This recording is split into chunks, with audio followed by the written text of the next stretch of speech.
Hello students, myself Sainath Bhavsar. I am a professor of chemistry and mathematics in Impulse Science Academy, Nalasopara East. Okay, welcome to my online lecture. Welcome to my first video. So since I am a professor of chemistry, so I am going to start with the chemistry subject and chemistry part 1, and out of that particular chemistry part 1, syllabus of chemistry part 1, we'll start with first solid state. Solid state. This is the first chapter which we are going to start now. Solid state. Now इस chapter में आपको क्या क्या पढ़ना है वो हम लोग अभी देख लेंगे. हमेशा याद रखिए, कभी भी आप कोई भी चैप्टर उठाओगे तो उसके बारे में आपको क्या क्या पढ़ना है वो आप पहले नोट डाउन करके ले लेगा. क्योंकि क्या है, अगर किसी सर ने या मैंने भी, किसी सर ने, किसी टीचर ने या मैंने अगर वो टॉपिक नहीं पढ़ाया है तो आप मुझे बोल सकते हो कि सर आपने ये नहीं पढ़ाया, लेकिन आपने लिखा के दिया था ये पढ़ाने वाले हो. मतलब कैसा, आप भी अपडेटेड रहोगे और मैं भी अपडेटेड रहूँगा. ठीक है, चलो सॉलिड स्टेट में हम लोग देखते हैं कि हम लोग को क्या क्या पढ़ना है. Okay, the first topic which we have to learn is what, crystalline solid and amorphous solids. Crystalline solids and amorphous solids. Amorphous solids. Second topic which we have to learn is what, types of lattices. ये lattices क्या होता है हम लोग lectures के during में देख लेंगे. Third, types of unit cell. Types of unit cell. Now fourth, analysis of unit cell. Analysis of unit cell. इसमें हम लोग एनालिसिस करेंगे SC, BCC एंड FCC लैटाइसेस का. जो ये टाइप होते हैं वो यही है, SC simple cubic, body centred cubic and face centred cubic. तो हम लोग देख लेंगे अभी. Okay, fifth question, fifth topic, analysis of unit cell के बाद हम लोग को पढ़ना है टाइप्स ऑफ पैकिंग. सॉलिड की कुछ पैकिंग्स भी होती है वो हम लोग पढ़ेंगे. Types of packing. Sixth we have to study जिसके ऊपर ज़्यादातर क्वेश्चन आते हैं, defects in a crystal. Defects in a crystals. Seven topic, ये जो सातवां टॉपिक है वो स्टूडेंट्स बहुत इग्नोर करते हैं, लेकिन हमेशा याद रखिए सातवां टॉपिक बहुत आसान है. स्टूडेंट को लगता है कि हम लोग ये कर लेंगे, पढ़ाने की ज़रूरत नहीं है, पढ़ने की ज़रूरत नहीं है, लेकिन याद रखना सातवां टॉपिक मेन होता है. At the time of exam अगर आप इसको करने जाओगे तो आपको कुछ नहीं समझेगा, इसलिए इसके ऊपर ज़्यादा फोकस करना, क्योंकि यही आपको डी ब्लॉक एलिमेंट्स में, मतलब जो हम लोग आगे जाके ट्रांजिशंस और इनर ट्रांजिशन एलिमेंट पढ़ने वाले हैं उसमें ये काम देने वाला है. ठीक है, तो सेवेंथ है मैग्नेटिक प्रॉपर्टीज. याद रखना इसको, मैग्नेटिक प्रॉपर्टीज. Magnetic properties. तो this seven topics we have to cover in solid state chapter. Okay, ना अभी हम लोग कुछ समय न गवाते हुए हम लोग चालू करते हैं. फर्स्ट ऑफ ऑल हम लोग को देखना पड़ेगा कि सॉलिड क्या होता है. ओके, इस पूरे चैप्टर में आपको सॉलिड के बारे में बात की है, तो हम लोग को पहले पता होना चाहिए सॉलिड क्या होता है, सॉलिड की प्रॉपर्टीज़ क्या होती है. आपने लोअर स्टैंडर्ड्स में, मीन्स 9th 10th स्टैंडर्ड में आपने पढ़ा ये सब, लेकिन फिर से हम लोग रिपीट कर देते हैं. ठीक है, तो मुझे लगता है आपने नोट डाउन किया होगा. Okay, now let us start with first solid.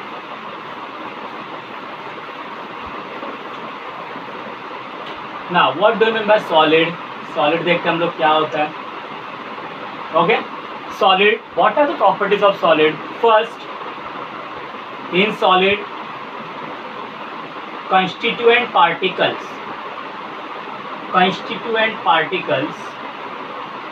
are closely spaced.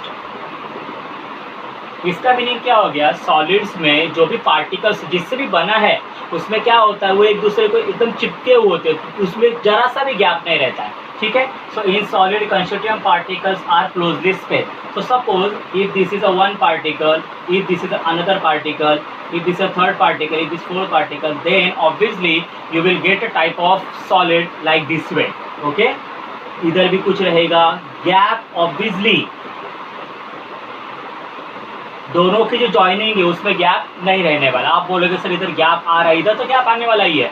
उसको तो हम लोग डिफेक्ट्स इन क्रिस्टल बोलते हैं, उसको तो हम लोग बोलते हैं डिफेक्ट्स. क्या होता है, क्योंकि कोई भी चीज़ पर्टिकुलर परफेक्ट नहीं होती है।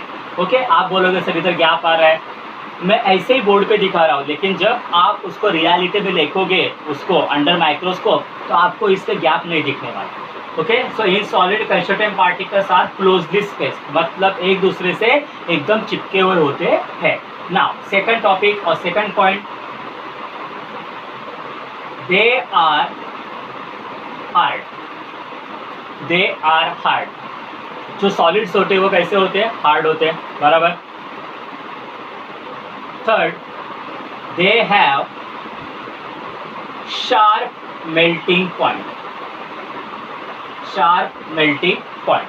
अभी इसके बारे में अगर मैं आपको एक बोलना चाहूँ कि शार्प मेल्टिंग पॉइंट होता है क्या है, तो मेरे पास सबसे बेस्ट एग्जांपल है आयरन का। आयरन मतलब लोखंड। अगर आप आयरन का अगर एग्जांपल लोगे तो आयरन का जो भी मेल्टिंग पॉइंट है वो नॉर्मली 1760 डिग्री सेल्सियस है। ओके, तो आयरन पिघलता है 1760 डिग्री सेल्सियस पे, वो मेल्ट होना चालू हो जाएगा। अभी समझो मैंने क्या किया, मैंने एक बर्नर लिया, ओके, एक बर्नर लिया, उसके ऊपर मैंने आयरन का पीस रख दिया, रॉड का, ठीक है, रॉड रख दिया। अभी वो रॉड कब तक मेल्ट नहीं हो सकता? जब तक इससे इसका टेम्परेचर 1760 डिग्री सेल्सियस तक नहीं जाता। अगर समझो टेम्परेचर हो गया 1700 डिग्री सेल्सियस, ये पिघलने वाला है क्या रॉड? नहीं पिघलने वाला, क्योंकि आयरन का शार्प मेल्टिंग पॉइंट क्या है? 1760 डिग्री सेल्सियस। इवन ये इस टेम्परेचर पे भी 1759 डिग्री सेल्सियस पे भी ये मेल्ट नहीं होगा। इतना याद रखो, ये मेल्ट होगा सिर्फ 1760 डिग्री सेल्सियस पे। मतलब हर सॉलिड का खुद का अपना मेल्टिंग पॉइंट होता है और वो मेल्टिंग पॉइंट हमेशा शार्प होता है। Okay, so this is the best example, iron का बेस्ट एग्जांपल है 1760 degree Celsius. Okay, fourth,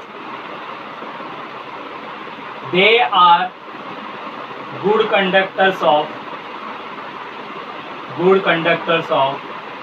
heat and electricity। ये तो आपको पता ही है, 8th 9th स्टैंडर्ड में आपने पढ़ा है, हीट एंड इलेक्ट्रिसिटी। ओके, हमेशा याद रखिए जब मैं सॉलिड की बात करता हूँ तो हमेशा याद रखना सॉलिड में हम लोग कंडक्टर भी यूज़ करेंगे और इंसुलेटर भी यूज़ करेंगे। इंसुलेटर मतलब नॉर्मली जिसमें से हीट और इलेक्ट्रिसिटी पास नहीं होती है, लेकिन हम लोग सॉलिड जब बोलेंगे तो हम हमेशा याद रखो हम लोग को अच्छी प्रॉपर्टी उसकी देखनी है। तो क्या प्रॉपर्टी उसकी अच्छी होगी? They are good conductors of heat and electricity.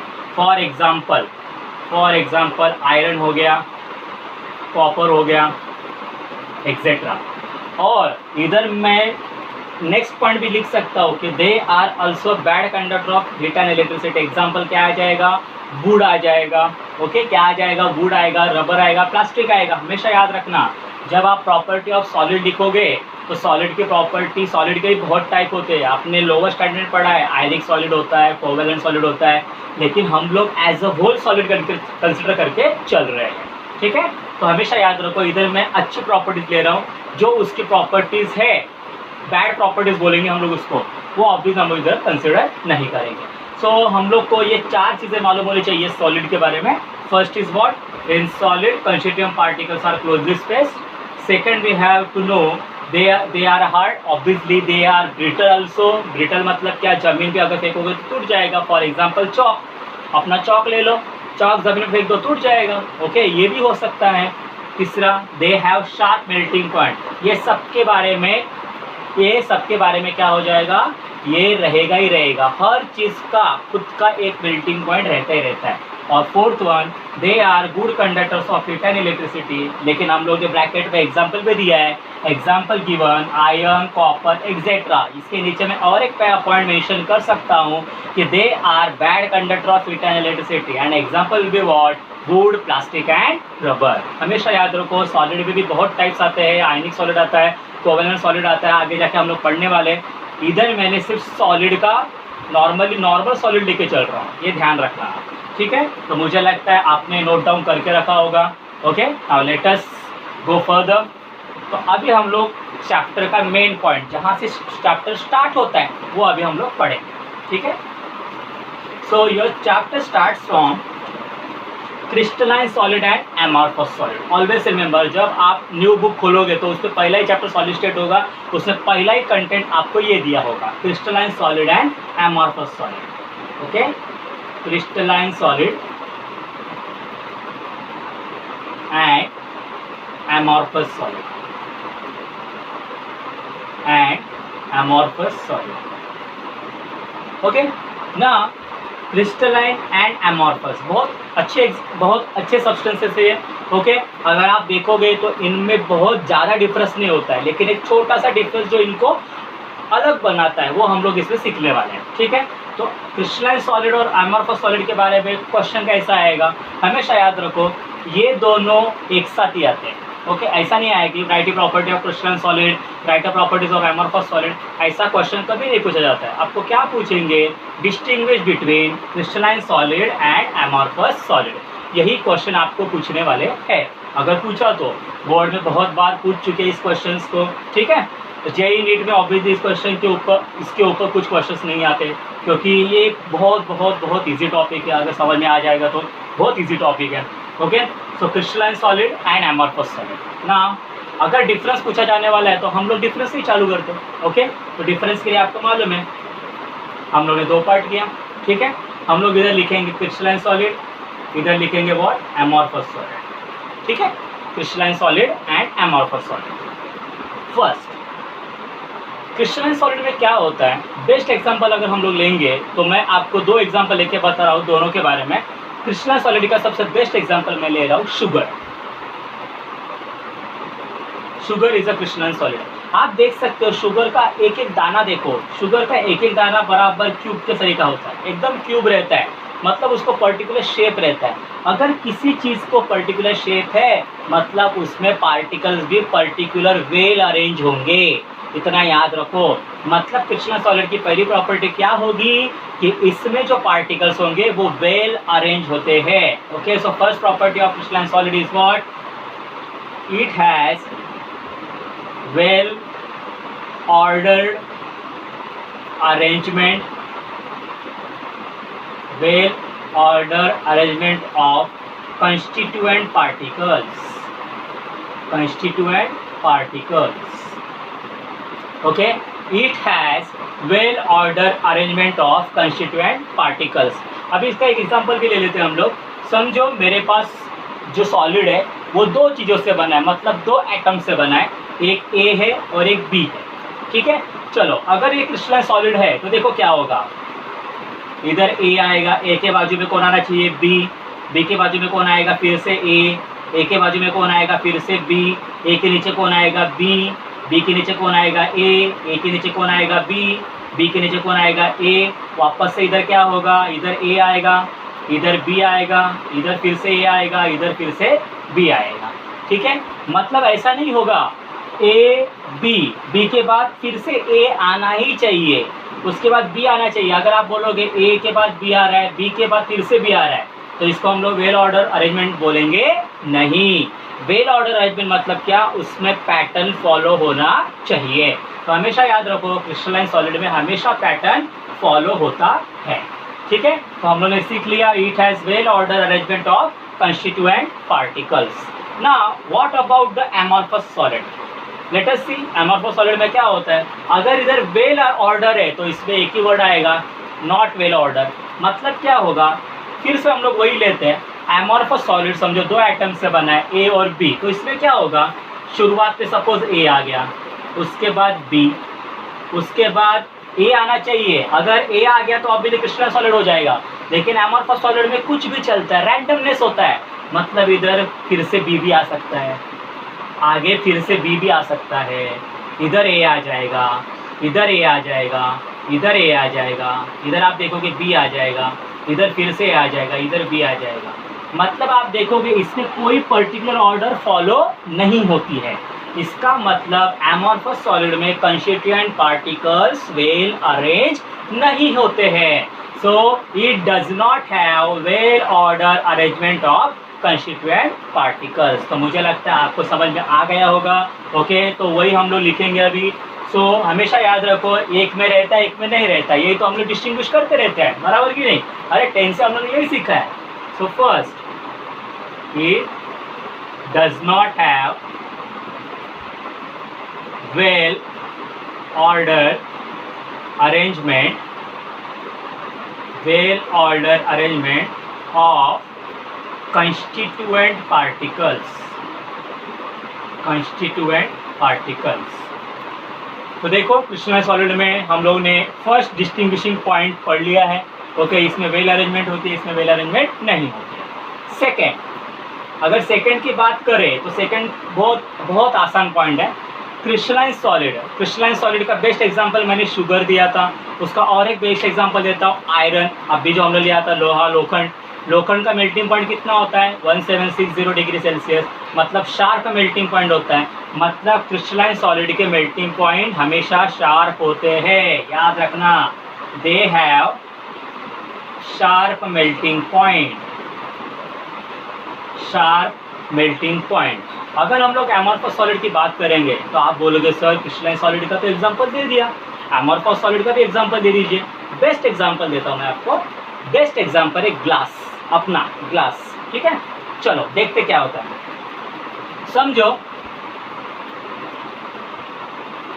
ये कोई कंगन है ग्लास का. कंगन मालूम है आपको, चूड़िया जो हम लोग पहनते हैं, मतलब लड़कियां पहनती है. ओके, सो ये जो है ये ग्लास का कंगन है. ओके, तो अभी क्या करो, एक कैंडल ले लो. ओके, और इस कैंडल पे इस ग्लास की जो भी कंगन है उसको रख दो. आपको क्या ऑब्जर्व होगा, आपको ऐसा लगेगा डायरेक्ट ये लिक्विड में कन्वर्ट नहीं होता है. ये क्या होगा, ये पहले टूटेगा, उसके बाद ये सॉफ्ट होगा, और सॉफ्ट के बाद अगर आप ठंडा करने के लिए बोलोगे तब ये फिर से हार्ड हो जाएगा. बराबर कि नहीं? ओके, क्या बोला मैंने, आपको एक कंगन लेना है ग्लास का. ओके, उस ग्लास के कंगन को, चूड़ी को हम लोग क्या करेंगे, एक कैंडल पे रख देंगे. थोड़ी देर बाद क्या होगा, वो बीच में से ब्रेक होगा या पिघलना चालू हो जाएगा. वो पिघलेगा पहला, उसके बाद वो फ्लो होने लगेगा, मतलब बहने लगेगा. और अगर मैंने मोमबत्ती बुझा दी तो ऑब्वियसली वो कूल होगा, तब वो पूरा हार्ड बन जाएगा. मतलब इसमें पहला सॉलिड से ये लिक्विड नहीं बनता है, पहला पिघलता है ये, और उसके बाद फिर क्या होता है, सॉलिड बन जाता है. मतलब इसका टेम्परेचर फिक्स नहीं होता है. इतना याद रखो. तो they have sharp melting point. तो हमारे पास सॉलिड के शार्प मेल्टिंग पॉइंट होगा क्या? नहीं. अभी और एक एग्जांपल देता हूँ. समझो आपके पास दो कांच है. एक कांच है, उसकी थिकनेस है 1 सेंटीमीटर, और दूसरी कांच है, उसकी थिकनेस है 10 सेंटीमीटर. थिकनेस मतलब ये इतना मोटापा. ठीक है, इसकी थिकनेस है 1 सेंटीमीटर, इसकी थिकनेस है 10 सेंटीमीटर. मुझे बताइए कौन सा ग्लास या कौन सा कांच जल्दी पिघलेगा? ऑब्वियसली 1 सेंटीमीटर वाला जल्दी पिघलेगा. मतलब इसका मेल्टिंग पॉइंट क्या हो गया, लो हो गया. ये ऑब्वियसली क्या होगा, ये बहुत देर पिघलेगा. बराबर, क्योंकि मोटापा ज़्यादा है, इसका टाइम लेगा पिघलने के लिए. मतलब इसका मेल्टिंग पॉइंट क्या होगा, हाई होगा. दोनों ही कांच से बने, लेकिन दोनों का मेल्टिंग पॉइंट अलग अलग होगा. याद रखना. ऐसा इधर होता है क्या, आपने लोखंड का इतना बड़ा रॉड लिया या लोखंड का इतना सा रॉड लिया, सबका मेल्टिंग पॉइंट कितना होगा, 1760 डिग्री सेल्सियस. और इधर हमेशा याद रखो थिकनेस के ऊपर डिपेंड रहता है. तो याद रखना बच्चा कि they do not have sharp melting point. Okay, तीसरा, दे आर ट्रू सॉलिड्स.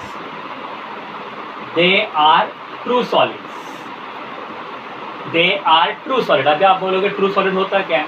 सॉलिड की प्रॉपर्टी क्या होती है, सॉलिड को जब आप हीट करोगे तो वो लिक्विड में कन्वर्ट होता है. मतलब सॉलिड से लिक्विड में कन्वर्ट होना डायरेक्ट, उसको ही हम लोग बोलेंगे सॉलिड. लेकिन दे आर ट्रू सॉलिड ऐसा होता है इसमें. लोखंड को आप क्या करो, हीट करो, पिघल जाएगा थोड़ी, फिर से ठंडा होने के बाद फिर से थोड़ी वो लोखंड के तरीका बिहेव करेगा, नहीं करेगा. अभी इसमें देखते हैं, दे आर ट्रू सॉलिड. तो ट्रू को ऑब्वियसली ऑपोजिट वर्ड क्या होगा, बहुत से स्टूडेंट बोलते हैं फॉल्स. अरे हम लोग इंग्लिश नहीं पढ़ रहे भाई. दे आर ट्रू सॉलिड हम लोग इधर लिखा, तो इधर क्या लिखना चाहिए, दे आर स्यूडो सॉलिड. आपने 11th में जो भी पढ़ा होगा सर्कुलर मोशन में, आपने स्यूडो ये वर्ड देखा होगा, ठीक है। स्यूडो फोर्स रहता है, एरिया, वो स्यूडो मतलब क्या होता है, इमेजिनरी। अभी मुझे बताना है ये स्यूडो सॉलिड क्यों बोलते हैं इसको स्यूडो सॉलिड बोलते हैं, या दूसरा नाम है इसका सुपर कूल्ड लिक्विड्स। याद रखना कभी भी, इसका दूसरा नाम है super cooled liquids. They are pseudo solid और they are super cooled liquid. अभी इसके बारे में मुझे बताना है, सॉलिड की प्रॉपर्टी क्या होती है, हीट करने के बाद तुरंत लिक्विड में जाना चाहिए वो, लेकिन इधर ऐसा होता है क्या, नहीं होता। सॉलिड को अगर हीट करोगे इसमें तो पहले वो पिघलेगा, फिर उसको वो कूल होगा, कूल होने के बाद फिर से वो सॉलिड बन जाएगा। तो पिघलाई किधर है, वो फिर से अपना जो पहला रूप है उसमें आ रहा है। मतलब ये सॉलिड की तरीका बिहेव करता है, लेकिन सॉलिड की प्रॉपर्टी को फॉलो करता है क्या, नहीं प्रॉपर फॉलो करता। इसलिए इसको क्या बोलते हैं, दे आर स्यूडो सॉलिड। और इधर क्या लिखा है, सुपर कूल लिक्विड। मतलब जब पिघलेगा और उसको ठंडा होने दोगे तो फिर से वो सॉलिड बन जाएगा, बराबर है। इसका और एक एग्जांपल ले सकते हैं, प्लास्टिक भी इसका एग्जांपल है। आप प्लास्टिक को मोमबत्ती पे रखो, प्लास्टिक पिघल जाएगा, बराबर है, और ठंडा करो फिर से प्लास्टिक बन जाएगा, बराबर है, अपना रूप ले लेगा। So they are true solids and they are pseudo solid. So these are the three distinguishing points which are main in the case of crystalline solid and amorphous solid. Okay, तो मुझे लगता है आपको सब समझ में आ गया है। Let us repeat once. It has well ordered arrangement of constituent particles. इसमें well ordered arrangement होती नहीं है। They have sharp melting point. They do not have sharp melting point. They are true solids. They are pseudo solids, or they are also called as super cooled liquid. अभी इसकी और एक fourth property भी होती है, anisotropic. लेकिन anisotropy में obviously next lecture में बताऊंगा, लेकिन आप पहले कॉपी कर लीजिए 1 मिनट में।